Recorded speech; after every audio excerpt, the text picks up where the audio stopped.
Council, we have always appreciated the government, that, okay, fine, there have been injections of funds into this AGMA's program, the NISA loans, all of these things, and of course, we don't shy away from the fact. In most instances, people tend to say, oh, we are pro-government. But are we supposed to be fighting government every day? No. We are supposed to bring solutions. Yeah. We appreciate the fact that Mr. President has the youth at heart. That cannot be taken away in everything.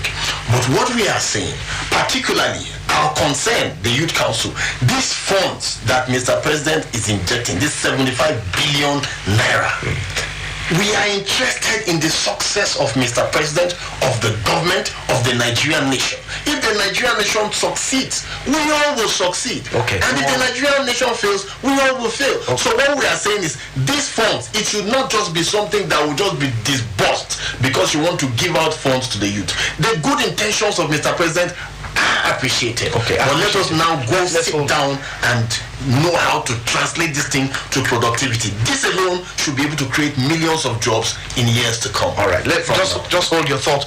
We'll still come back to these issues you've raised, especially efforts by the present administration and other areas that the Youth Council can come in. Let me start with you now. Come to you now, Sheikh Tajuddin Adigun. Tell us, you must have a number of youth in your audience in the mosque. How do you guide? What do you usually say to them? Sometimes we see frustration, we see pressure, societal pressure on these young minds. What do you usually say to them to encourage them to be better citizens, to make our society a better place? When we give thanks to Almighty God for giving us the opportunity of living till date, and then discussing what is key and primary to our nation, Nigeria, the area of the youth. In religious places, I have no doubt that religious leaders have interest in the youth, because in the Quran, Allah subhanahu wa ta'ala has emphasized much on the youth. He says about them, إِنَّهُمْ فِتْيَةٌ آمَنُوا بِرَبِّهِمْ وَزِدْنَاهُمْ هُدًى. They are youth who believe in their Creator, who are productive to the society.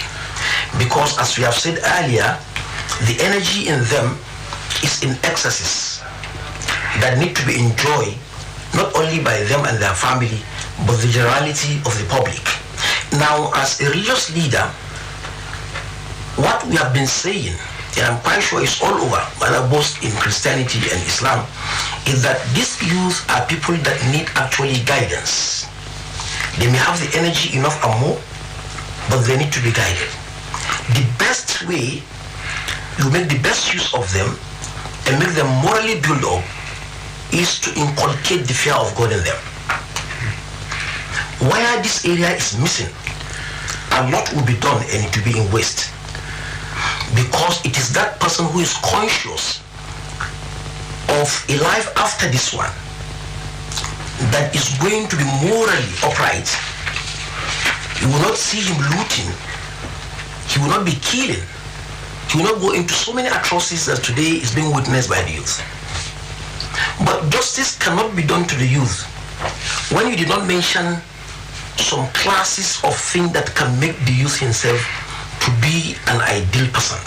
And unfortunately in this country, this is why I think we are missing it. We just want to see our youth behaving like angels. Why the society itself did not give the youth the moral teachings, the practical aspect of being a role model. That comes about 7 points that are primary. Number 1, I have mentioned the fear of God is key.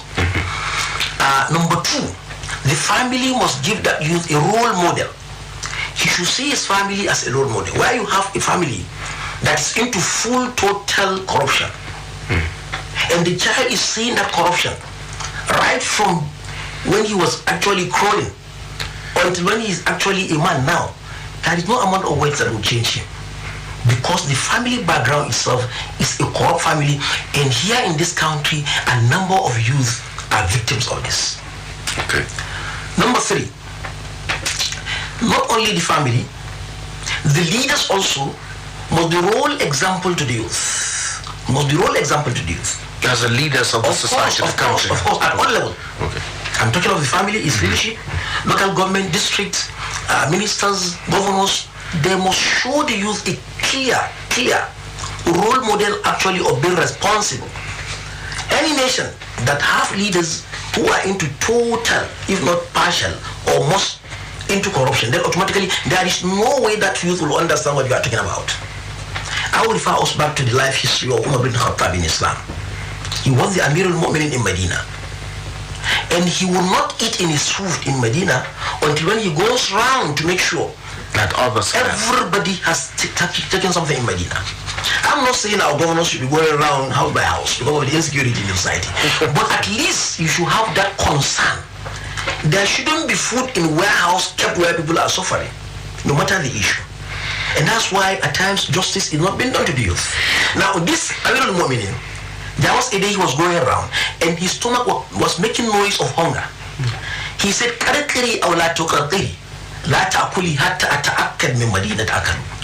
Make noise or don't make noise, I will not give you food until when I make sure that my area where I'm going around to survive have taken something. Okay, let me quickly ask you. If leaders are not having this, you don't expect the younger generation actually to be a model. I've mentioned 3 points. Yes, you're on point 3, okay. Okay. And number 4 is that you must create jobs, something doing for the youth. Any nation that is not concerned about this is the number of youth we have, these are the number, the data of those who are working, these are the number who are not working, and then how do we go about it? Any nation that doesn't have that will have problem with this. What we have seen is an exhibition actually of what exactly the practical nature of Nigerian youth. Now we shouldn't be overemphasizing on that attitude. We should look inward and see what is the causes of this. And that is Islamic teaching for you to know. Now, number 5 is that I have mentioned creating job for the youth. This is collective. Not only the leaders, those who are well-to-do also must be concerned. We have those who are billionaires, millionaires, multi-millionaires. They should think together with stakeholders in seeing a way out for our youth to be engaged in working. Number 5 is that there should be that close relationship with the youth. We shouldn't see youth as actually people who are far from us. No, we must relate with them closely. That's why we are going to know their problems. We will know that this is the next problem because their problem may differ from even our thinkings because things are changing today. Yeah. Number 6, the media. You guys. That's we now. Yes, I'm referring to particularly. So I didn't know you were on the list. You are in the list. And your own list actually is even more critical. Because today the media is playing a role in checking the excesses of what everybody is doing. It's more powerful than any other time. Now the media is supposed to create programs, beneficial programs. The media shouldn't be always music, always sounding, always show nakedness. You know, you see some guys is being shown with earring. I mean, we are not going forward. We're supposed to show our youth development in China, how the youth have raised that country, how they have sacrificed. We should show them the way youth are living in other countries very comfortably. Our programs must be changed towards achieving a goal of morality in our youth. Lastly, prayers. It shouldn't be accusation all the time.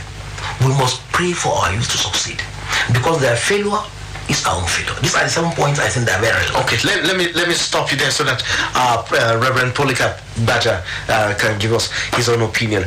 You heard the question. You have an audience. You're a motivational speaker. You have youth in your audience, and you talk to them on how to attain greatness in society and to be better people.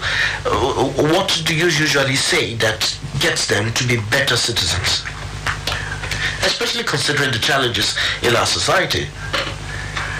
We have a very basic and fundamental issue and problem in our society, and that is the articulation of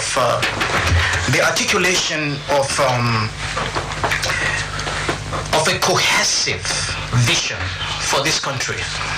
Years ago, I had some interface with members of government where we were talking with different platforms in Nigeria, plus also active people in the government of that time. That's about 6-7 years ago.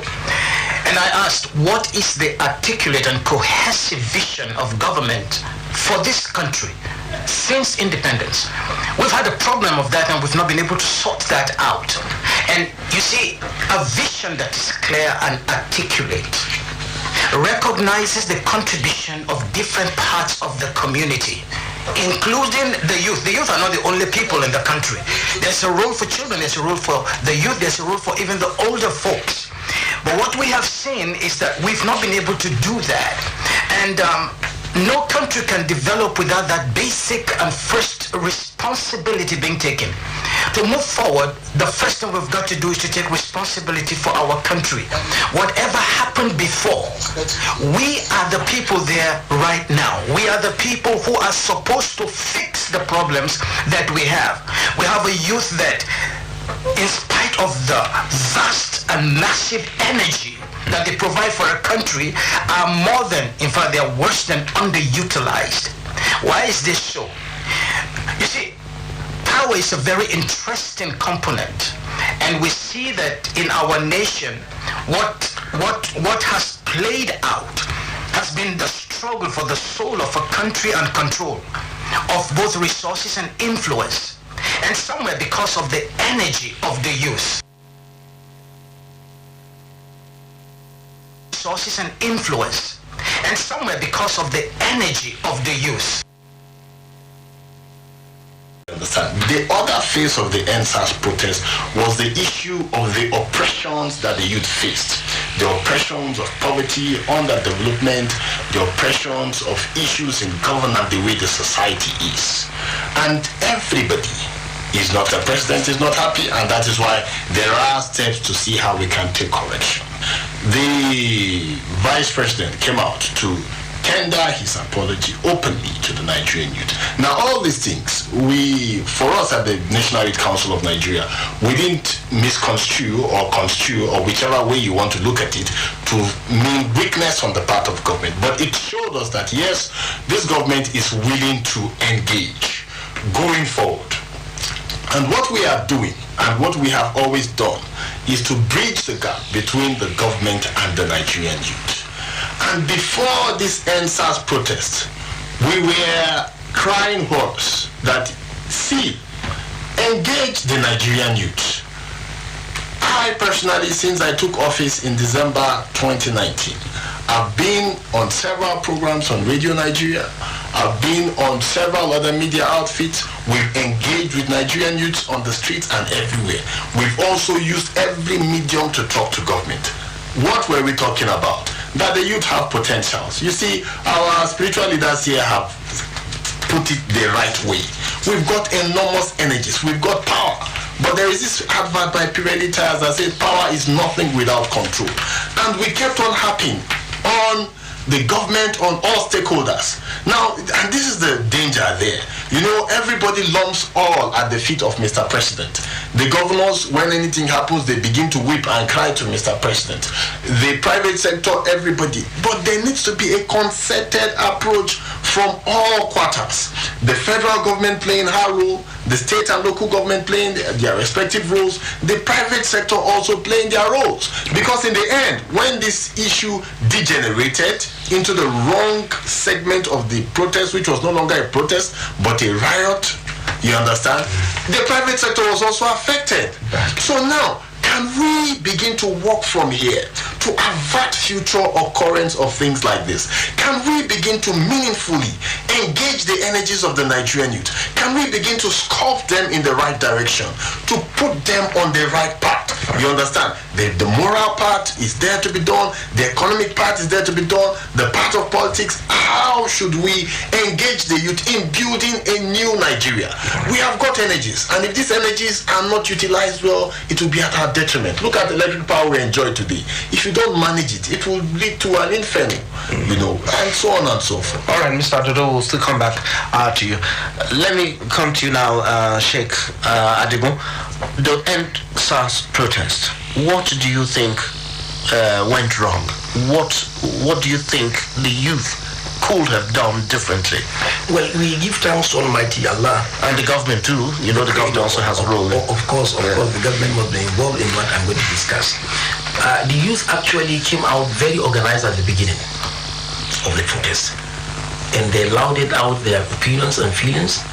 And I think the government reacted immediately by dissolving SARS through the information given out by the IG himself. I think the government here is very proactive, very, very proactive. But some of this youth justified the protest that wasn't the first time, that it had happened several times. Well, and there are pronouncements. When Pumansa is made, as person actually who want peace should take it, until when he could not see the results.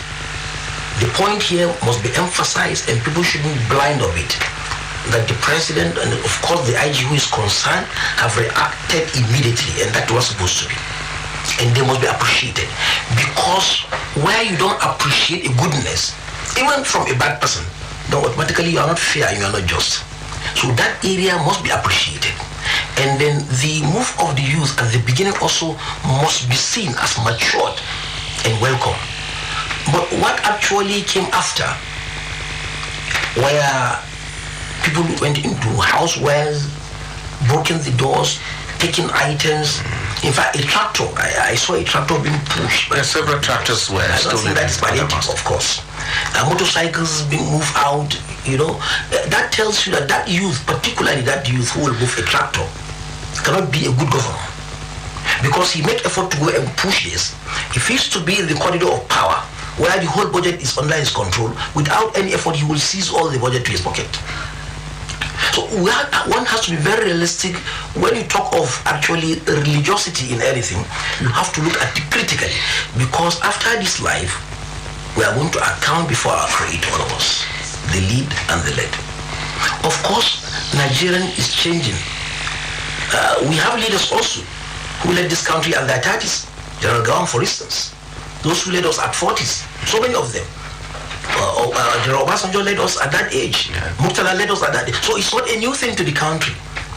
Youth can do it if the room is given to them. And they have done it in the past, and the country we are living in. Now, the area of looting cannot be condoned, because that youth that is interested in this nation and is religiously actually given a training, even if leaders are doing the bad thing, he should do the right thing, because he can retrain himself. And that was the nature of all the prophets. Prophets were not sent to communities that are decent and morally. They were sent to check the excesses of that nation. And these prophets were sent at the age of youth. If you have to cite so many examples with them clearly, Yusuf alayhi salatu wasalam, that is Joseph, was a youth when he made a change in the society.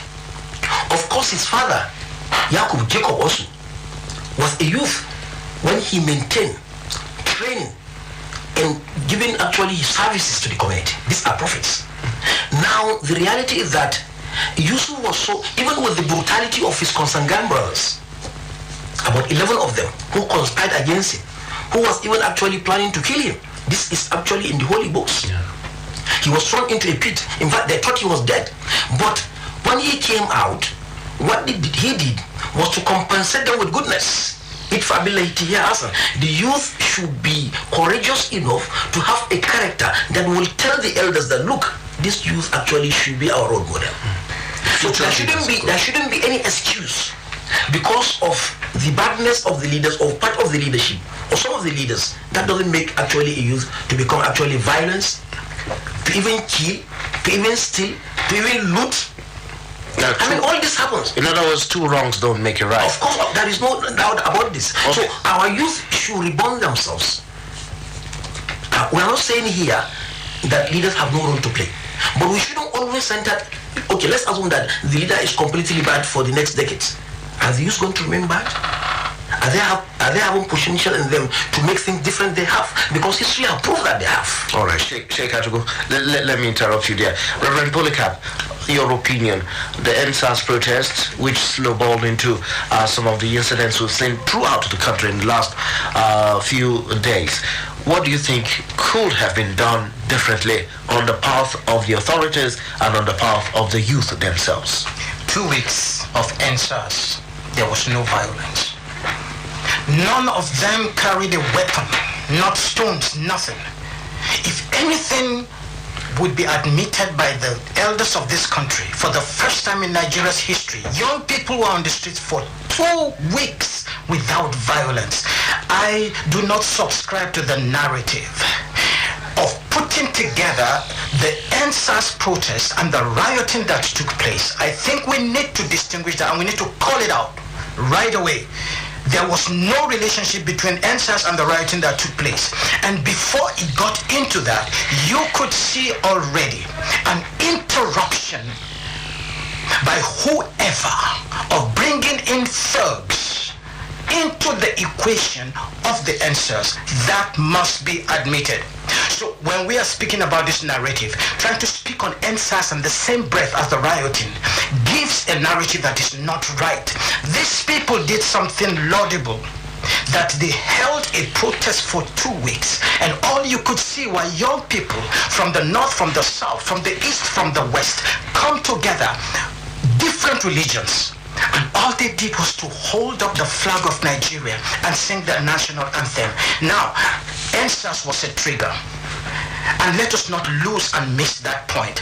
It was a trigger that was used because, number one, the brutality by the police was not the entire problem of Nigeria. It was just a beginning, which they also articulated. We are more than doing this. We want to let you know that this was the opportunity to bring also to the table the other things and issues that we have faced as a country. That was where they were. With all due respect, and I have to appreciate what Sheikh Adigun said, that the government responded. But you see, when it responds to something, you can respond. Let me just do something that looks like a deviation, what you call palliative.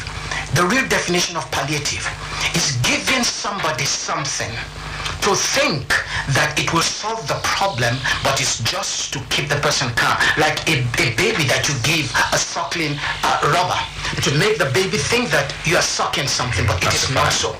And you see, it has a history. So when the government says we agree, they say good, we have started talking, can we move to the next stage?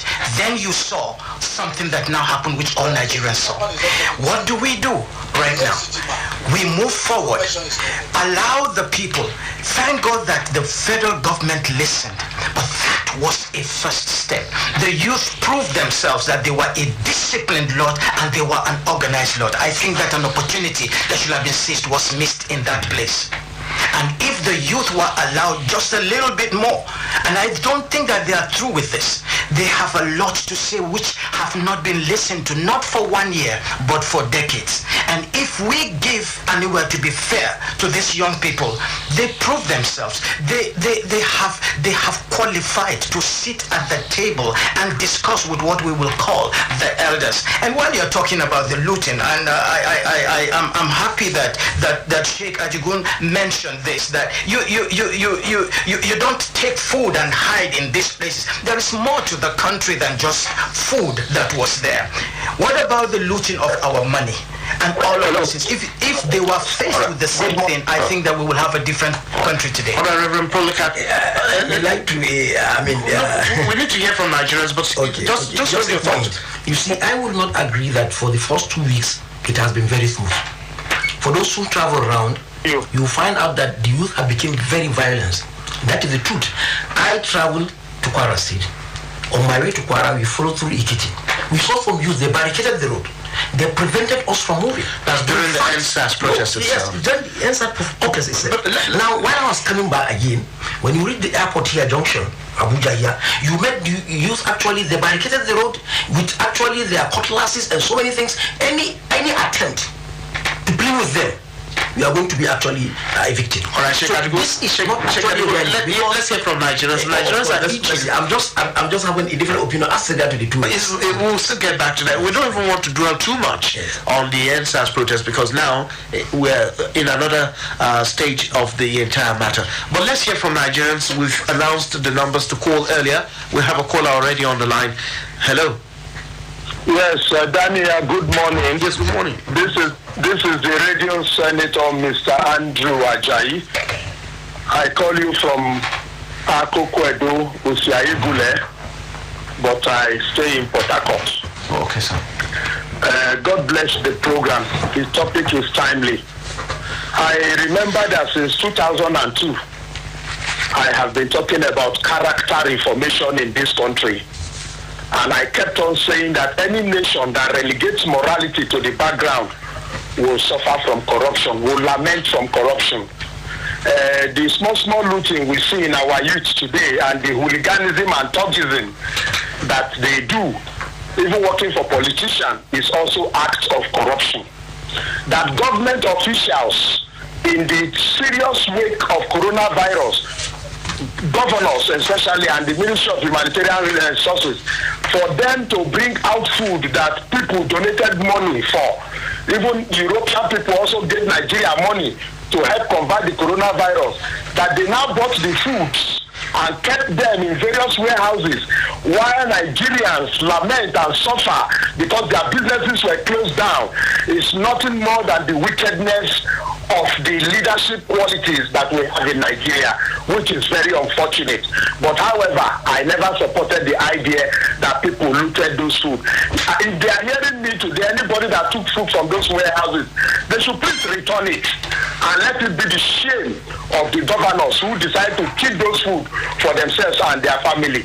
But let me say fundamentally, my dear brother, for the sake of nation building, as a philosopher that I am aware that leadership is not greater than the people. It is from among the people that leadership came about. And people voted for leadership. That they voted for you does not make you greater than them. You are their servant. So if people speak to say this is what we want, it is left for the leadership to immediately start doing those things. Because leadership has tenure, the people's tenure is forever. And I want to let Nigerian government... Thank you, Raja. You don't have much time. Hold on, please, hold on.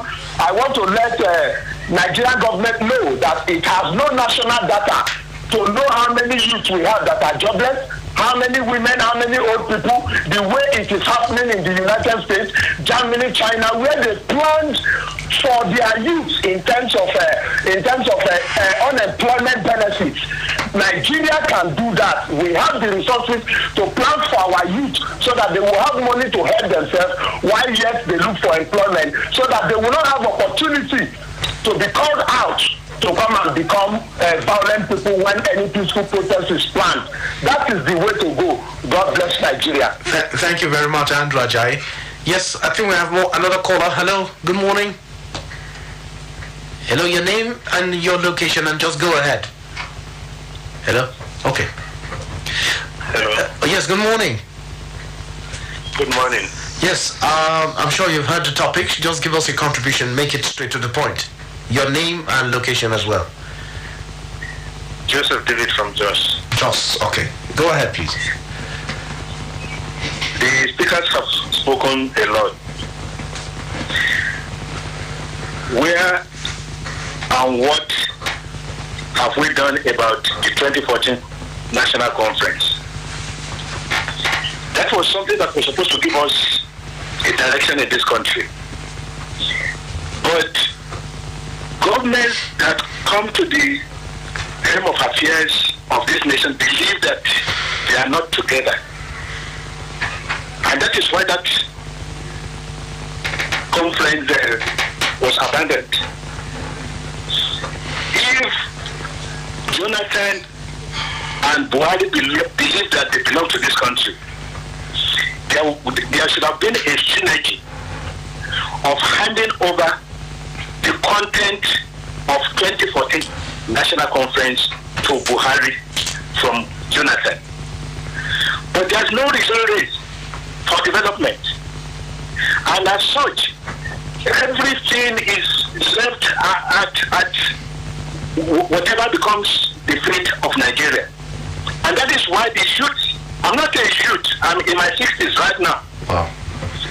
But the youth of this country are getting direction, and they want the country to have direction. So let's go back to 2014 National Conference and try to define direction for this country. And let Jonathan know that he belongs to this country. And let Buhari know that he belongs to this country. And let everybody that comes fall into line with the plan of the country. right, thank you, Joseph. Hello? Thank you so much. Thank you so much, Joseph David. I think he's made his point. Yes, hello.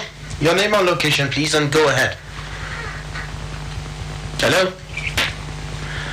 Hello? Good morning. We can hear you. Good morning. Yes, good morning. Yeah, Dr. Mrs. Umaulebara from Owerri. All right, go ahead, please. Youths are agents of positive change worldwide. And any nation without the youth is like a tree without roots. Our leaders have really pushed our youth to the wall. And anyone who is pushed this way must react. Youths are stakeholders in the affairs of this country, and they are capable of influencing the actions of government and those in authority.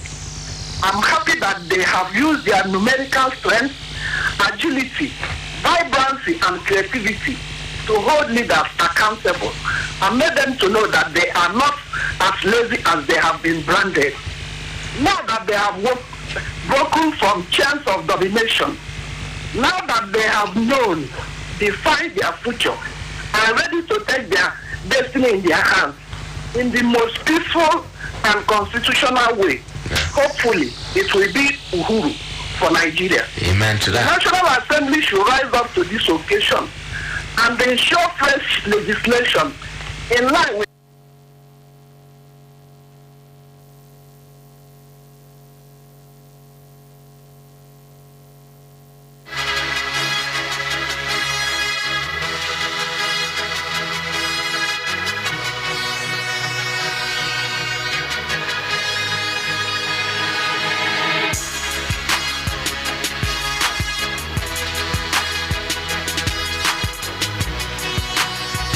I'm reaching you from Imam, Delta State. Yes, ma'am. Thank you very much. The gentlemen in the house, good morning. You've all spoken so well. Good morning, ma'am. Although the answers are left some sour taste in the mouth, the youth have made a statement. It has never happened before at this magnitude. It shows we could have a revolution in this country. We should Hello, all sit up. Adele, does it? Hello? Yes? Hello, Adele, does it? We're being careful with some of these words. We're just trying to find a solution to challenges to make our I'm youth. getting to that. Okay, I'm all right. getting to that. All right.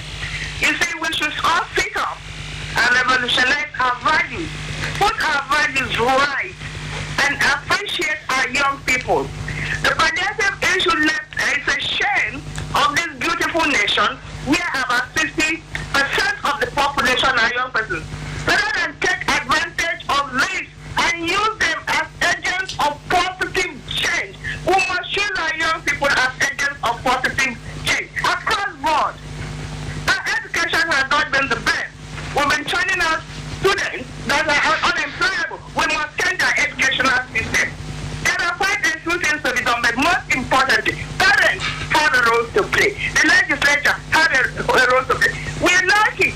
We have this Mr. President that has a lot of good intention for the young people, maybe because he has a lot of young people in his house. He has beautiful intention, but his lieutenants have not, and are not ready to at least follow up and do the right thing, rather than misinterpret this noble intention. See, there must be a law stopping politicians from using our young people as cannon fodder. We must do that. These are the basic things that get bottled up. Politicians. Adele, does it? We need you to round off. Yes, I'm trying to round up. So many things to talk about. So let's begin to respect our young persons whom will be neglected over the years. Let's appreciate them.